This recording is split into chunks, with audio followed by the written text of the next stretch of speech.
My name is Samuela. I hail from the island of Lakambalau. Nasangalau is my village. Actually, I'm a freelance artist and I specialize in hand painting fabrics.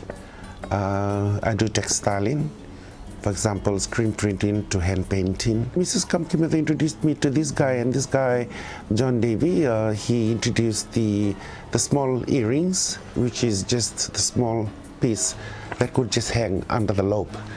So from then, when I started, my marketing was just my neighbors and my family first. That's one part too. I have to thank them, because without them, I would have I couldn't be doing the other half of the backbone of my field, because they're always there to support me. Welcome again. Welcome to, this is where my jewelry corner is, where I do most of the jewelries, whether it can be contemporary or traditional stuff. As you can see, this is where I have everything just around compact, which is reachable for my practical work. As you can see in front of me, there's some different kind of beads.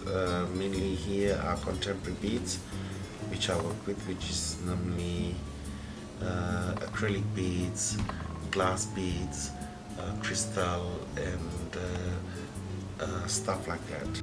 In front of me, I might probably want to demonstrate on how I make a small pair of earrings. As you can see, we say, for example, any bead. This is an acrylic bead. I will use my pin top wires, and then there's some other little things like the stoppers and stuff like that. So this is a gauge stopper. I put it inside a pin top, which has got the closed edge on the corner. And then once I put that in, and then I'll just put it straight into the wire. And then I'll put another gauge stop, because I need to stop that so it closes much enough of the other entrance and makes it more look neater, much more neat and nicer. And then I finish it up with one of the small beads.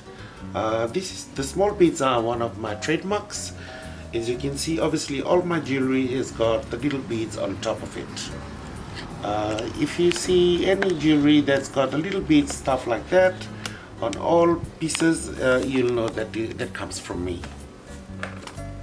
Okay, so over there, I'm gonna from there onwards, I'll cut off enough, just enough to bend the wire, so then I can do a disclosure for that. So I'll use a long nose pliers to that. I'll just put it beside the intriguing wire that's out, and then I'll bend it over, and then I'll twist it back in so it makes a good disclosure on your top end. And then you can close it again with the long nose pliers, because it gives more of the gripping part to close well. And then there you go. So all you have to do now is use choices of which hooks you want to use. There's a small hook or the medium size. I might probably go for a medium one on that, or large hook.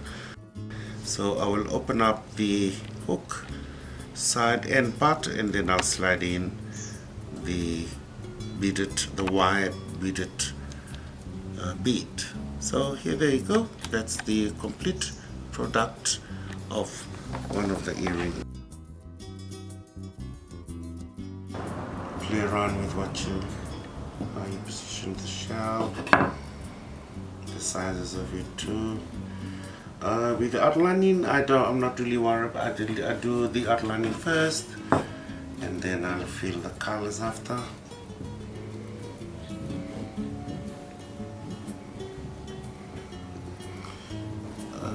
This leaf is supposed to be like a half leaf, but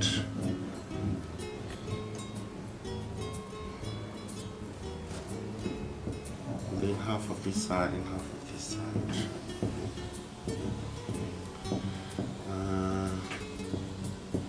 It can be any kind of thing that comes in your mind, or what you want to draw.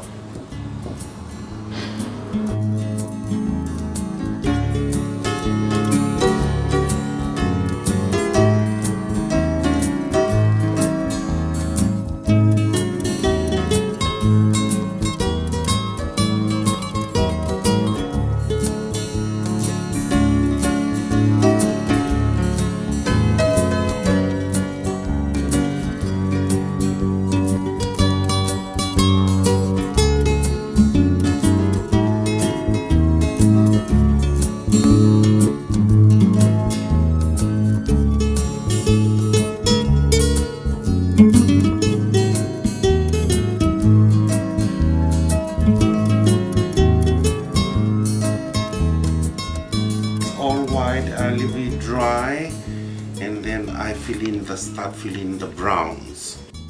This is roughly the end part of what will be look like when it's painted.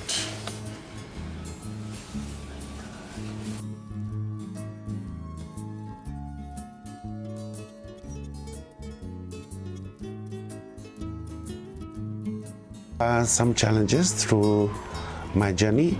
For example, the pieces that I mainly do are exclusively one-offs, and sometimes most clients would like a repeat of the same designs. That's when I might go wrong, because sometimes my suppliers doesn't have the stock in market, or especially for contemporary stuff. But when it comes to traditional stuff, there can also be challenges for that one, because sometimes what clients want, it doesn't come in the season. For example, some clients would love, for example, the little dirindamu, the little red seeds that's well known throughout the Pacific. These seeds are certainly demanded in certain time of the year, and then certain time of the year this is when it harvests and come out. So that are the challenges. I think for the art, as far as I've thought with the art, besides the villages and the rural area, is the youths within the urban areas like Suva, Lambasa, and Nandi. Yeah. And most importantly, what I've learned in this journey is that you may have a vision, a mission, or objectives of your work or your journey, but if you don't have the drive, then it's the passion for it, then you won't be reaching your destination or your journey. So I urge you is that even though you may have big plans and all that, but if you don't have the passion, the drive, get up, stand up, go and do it. Don't just keep thinking about it. Don't just making plans and just keep drafting, and over the years, this is the time for it. So I urge you to be passionate about, and continuously be passionate about of your passion or what you love doing in life. And I just hope that Fiji this is the time that Fiji can become full of it, and so then we can grow economically. Keep thinking globally, but act locally. Keep going and don't stop. Don't quit. Be strong, and there's a world out there challenging, and yeah, it's a challenging world, but still you have to keep going. So once again, I just want to thank Fiji Arts Council for this precious moment and for having me on this program. Thank you. Just want, first of all, not forgetting, I have to thank the Ali Foundation for having us on this program. Without you, we wouldn't been here today. Thank you, Ali Foundation.